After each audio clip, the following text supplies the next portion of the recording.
Good morning. Welcome to 30 and 5 on 560WIND.com. I am Mike North, and this is the news, sports, and weather that we give you in 5 minutes, which would normally take somebody 30 minutes to do here on this wonderful site. Don't forget John and Amy in the morning.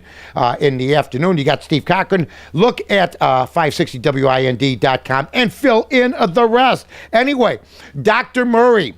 The verdict is ready to come out soon on the Michael Jackson situation. We don't have any news as of yet. Let's go over this one more time. Michael Jackson paid him $150,000 a month. Michael Jackson told him what to do.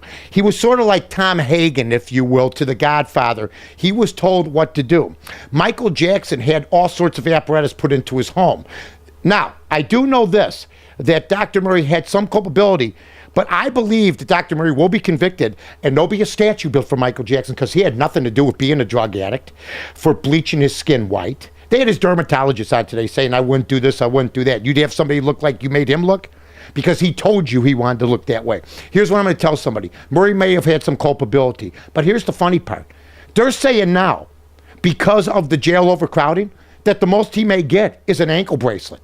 So this whole thing with all the money spent is basically going to say, wear an ankle bracelet, the guy's dead, but we all know he was a drug addict. They're going to probably convict you, but who knows? You know, it's just unbelievable what is going on. Nobody takes full responsibility anymore, so there's always somebody else to blame. But I do know this. Michael Jackson, the king of pop, was a drug addict. Now, Herman Cain, there's a fourth woman.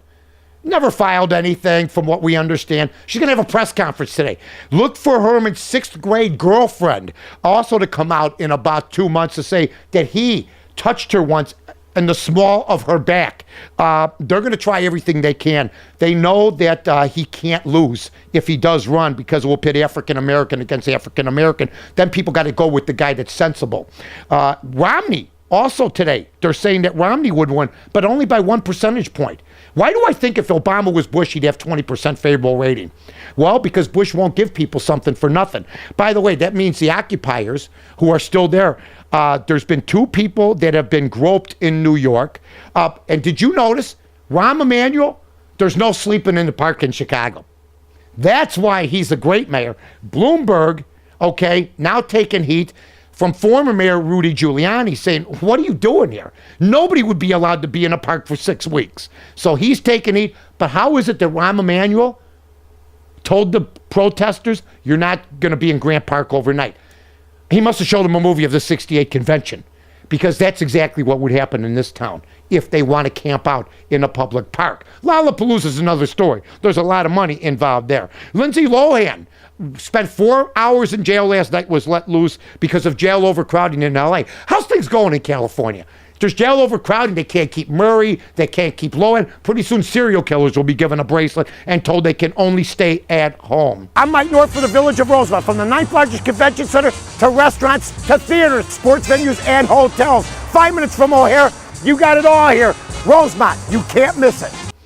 The Baltimore Ravens last night, unbelievable, ladies and gentlemen. They're down by a touchdown or less than a touchdown. They come back. They're down by 3 points. They come back. They get the job done. They run 92 yards in 1 minute and 35 seconds and a couple timeouts left. Joe Flacco became a man. That was his sports bar mitzvah last night, if you will. Also, as erroneously reported, I got a text from my buddy George Bliss last night that said Joe Frazier had died. He hasn't died. He's in a hospice. But let me just say this. If you ever go to a hospice and you're the guy that's going to that hospice, will somebody have to write a note and tell you you're on your way out? There's one word I don't like out of any word I've ever heard. And it's not any of the 7 words that you don't say. I'm comfortable with the swear words and everything else. Hospice. And if you're going to a hospice, in other words, if you're on the gurney, you know what you do? You look back at where you lived and you wave goodbye because you ain't ever seeing it again. But we wish nothing but the best for Joe Frazier and his family. The Chicago Bears play tonight, and the Cubs are still looking for a manager. It's going to be rainy outside today. It's drizzling when I walked in. Check your listings around the country. Pretty seasonable, nice weather. A little breeze, little rain, pelted, abused, if you will. Maybe not the word to use today when we're talking about the Penn State situation. I'm just saying. This has been the 30 and 5. I'm Mike North. I'm Mike North for the Village of Rosemont. From the 9th largest convention center to restaurants to theaters, sports venues, and hotels. 5 minutes from O'Hare, you got it all here. Rosemont, you can't miss it.